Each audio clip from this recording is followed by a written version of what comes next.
Nah, di sana saya belajar banyak tentang bagaimana kita harus berbuat sesuatu buat bangsa ini. Jangan hanya numpang lahir, nikmati kekayaan Indonesia, kemudian sudah selesai gitu.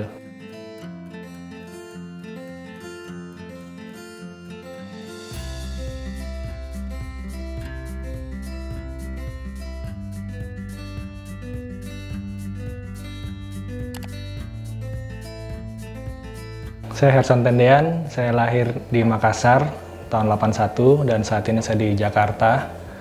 Saya mencoba untuk merintis usaha di ibu kota dengan segala keterbatasan, dan saat ini yang utama yang kami kerjakan adalah bagaimana kita melahirkan pengusaha-pengusaha baru untuk bisa mempekerjakan teman-teman kita yang mungkin kesulitan dalam mencari lapangan pekerjaan.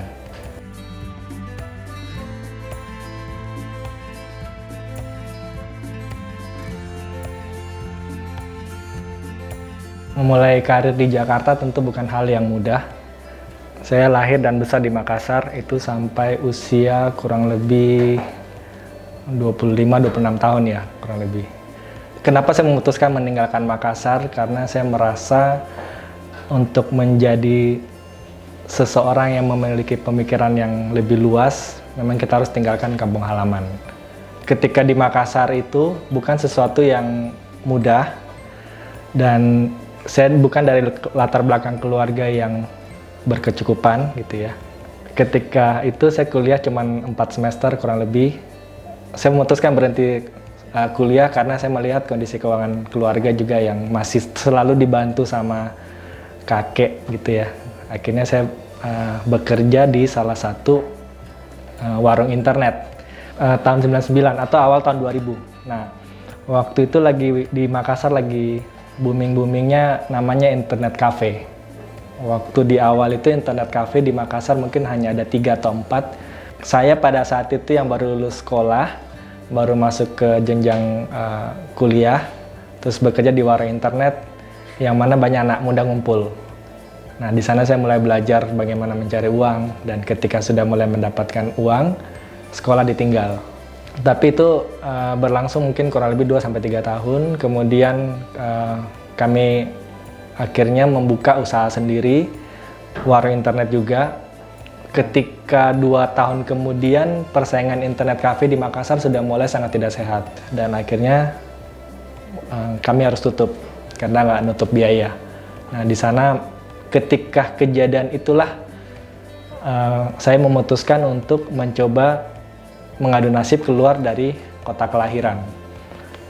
2006 saya ada di sana, saya mulai tinggalkan Makassar dan saya ada di Jakarta. Saya ikut event, tapi event itu ternyata hanya berjalan 2 tempat. Saya bertahanlah di Jakarta, mencari kerja baru, mencari tempat yang baru, akhirnya dapat tempat kerja yang baru. Tapi ternyata itu juga masih belum jalan Tuhan.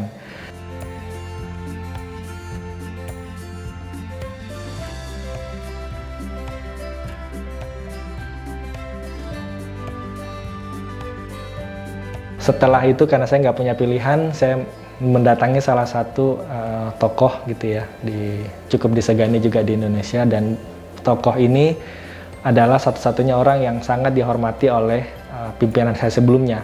Saya menghadap ke beliau dan beliau akhirnya dia hanya dengan telepon pimpinan saya dan beberapa kerabat teman-teman gitu bahwa saya sekarang adalah sekretaris beliau. Sebenarnya bukan sekretaris juga sih, lebih ke personal assistant ya. Kalau sekretaris kan kerjanya lebih luas ya. Kalau personal assistant ya paling ngangkat-ngangkat tas gitu ya. Atau mencatat-catat setiap apa yang beliau ucapkan pada saat beliau berpidato di beberapa tempat.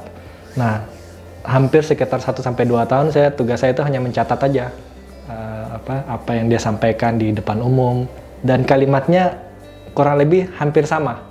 Nah, tapi ternyata itu salah satu cara beliau untuk mentransformasikan apa yang ada dalam pikirannya kepada kita anak-anak muda. Karena beliau tahu bahwa ini kan tongkat estafet harus terus berjalan. Nah, di sana saya belajar banyak tentang bagaimana kita harus berbuat sesuatu buat bangsa ini. Jangan hanya numpang lahir, nikmati kekayaan Indonesia, kemudian sudah selesai gitu. Saya belajar banyak dari beliau dan itu yang saya sangat syukuri bahwa saya bisa dipertemukan dengan beliau dan saya ikut beliau kurang lebih hampir sekitar 8 tahun.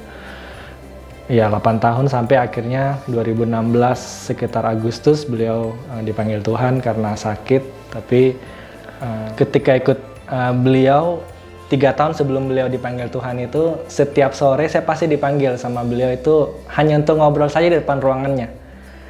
Waktu itu ruangannya kan di sebelah ruangan saya ya, jadi saya selalu dipanggil setiap sore, son gitu kan. Nah, udah datang dan itu ngobrolnya ngulang terus 2-3 jam itu ngobrol aja terus tentang pemikirannya beliau, tentang beliau mau bikin seperti ini, perusahaan ini harus lari kemana dan seterusnya gitu. Nah, ketika beliau dipanggil Tuhan di Agustus 2016,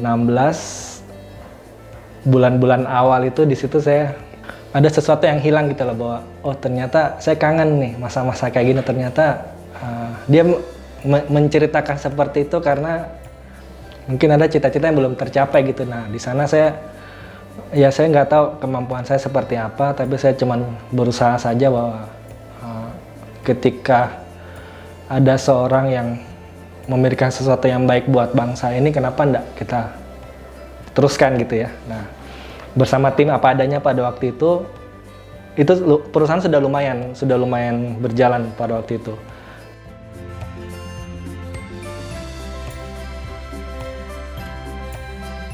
Kembali lagi di awal tadi saya sampaikan bahwa saya memulai satu usaha yang kami lakukan adalah bagaimana kita melahirkan sebanyak-banyaknya pengusaha-pengusaha baru. Nah itu yang sedang kita coba kerjakan. Nah dengan tim yang ada kami sudah mulai berkembang. Waktu itu kami mengirim peserta magang ke Jepang itu sampai 2016 mungkin sudah sekitar 500-an orang. Nah tapi ketika beliau meninggal, di sanalah awal terjadi gejolak yang sangat besar di perusahaan ini. Nah, perusahaan kami pada waktu itu ada mitra kami ya di Jepang ya, mitra strategis kami itu akhirnya memutuskan hubungan dengan kami karena ya itu pimpinan kami yang sebelumnya sudah nggak ada gitu ya, jadi kami diragukan gitu ya anak-anak muda.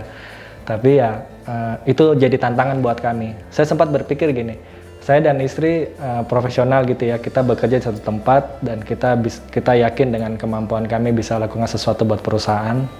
Ketika terjadi gejolak itu tidak sulit bagi kami untuk tinggalkan perusahaan ini, lepas tangan begitu saja dan mencari perusahaan yang baru. Kami yakin kami pasti dapat penawaran yang menarik. Tapi yang saya pikirkan saat itu adalah saat itu perusahaan kami sudah menghidupi kurang lebih sekitar 20 karyawan. Dan itu yang kami pikirkan, karyawan ini nanti kemana gitu ya, karena kami ada diklat kami itu karyawan bisa membawa keluarga, jadi keluarganya itu semua tinggal di sana beserta anak-anaknya, mereka makan di sana, hidup di sana, sekolahnya pun dekat-dekat di sana. Nah ketika kita harus tutup, otomatis kan mereka akan kesulitan untuk mencari tempat yang baru.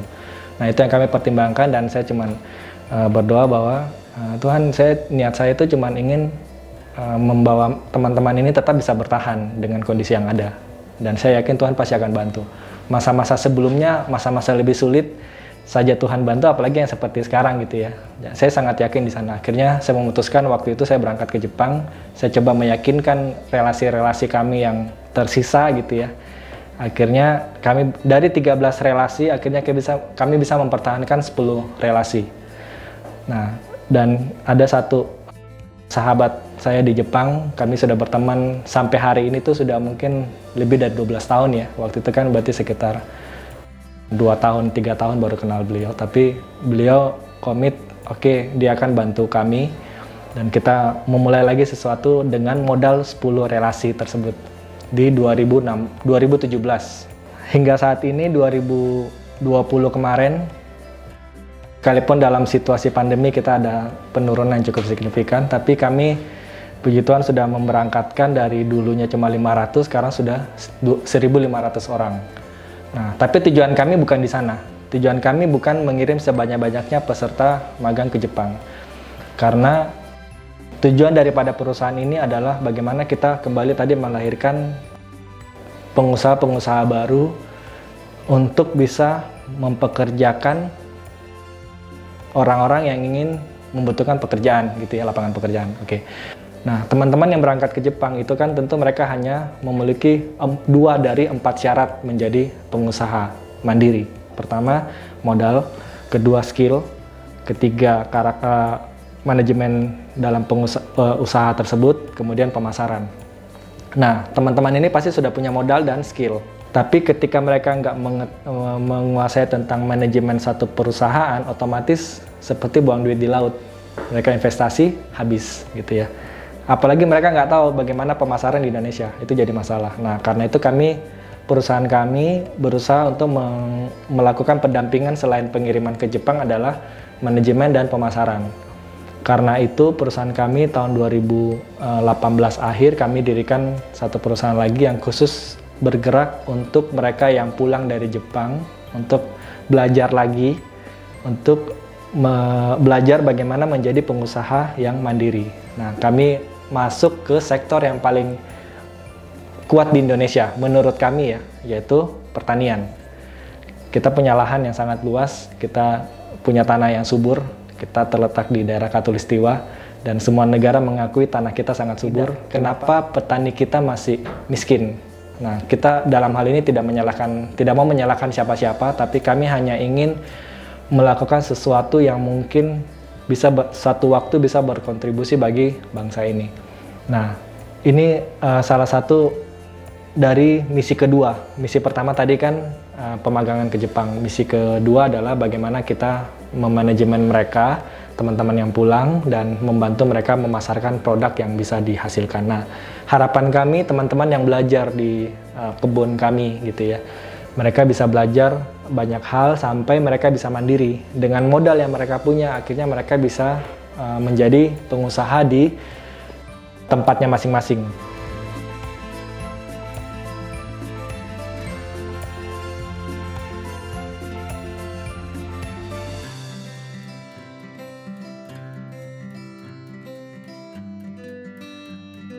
Saat ini mungkin situasi pandemi membuat situasi dunia sedang tidak normal. Tapi bagi sebagian kecil orang, mungkin ini adalah peluang. Ya, jadi kalau teman-teman yang di luar sana mungkin lagi kesulitan atau mungkin kebingungan, percayalah bahwa pasti ada peluang. Nah, pendapat saya gini, memulai satu usaha jangan selalu menghitung untung ruginya dulu, tapi kerjakan dulu. Yang penting visinya kita udah tahu. Kalau kita ikut dari pepatah orang di kampung saya di halaman Makassar ya, ketahuilah garis finishmu dulu, baru kemudian kamu melangkah. Artinya kita harus tahu tujuan akhir kita kemana. Setelah itu baru kita jalan. Nah, ketika kita berjalan dan memulai langkah itu, pasti banyak jalan yang mungkin ada kesalahan atau ada kegagalan. Ya udah, kita cari jalan lain lagi aja, seperti GPS mengarahkan kita kan gitu ya. Salah jalan biasa, tapi ketika kita tidak kembali ke jalan yang kita mau tuju, itu jadi masalahnya di sana. Nah, karena itu pendapat saya, dorongan saya kepada teman-teman, jangan pernah putus asa. Pasti ada jalan. Ketika kita masih diberi nafas, rezeki itu pasti ada dari Tuhan. Kita tinggal mau lakukan atau kita berhenti. Ya. Nah, kalau kami memilih untuk terus melangkah. Ketika masa pandemi, karyawan kami dalam kondisi 30-40 orang yang harus kami biayai. Tapi puji Tuhan, dengan segala upaya kami bertanggung jawab terhadap mereka, kami tetap bisa bertahan. Kami sedang berusaha melewati badai ini, dan kami yakin kalau kami bisa, teman-teman juga pasti akan bisa.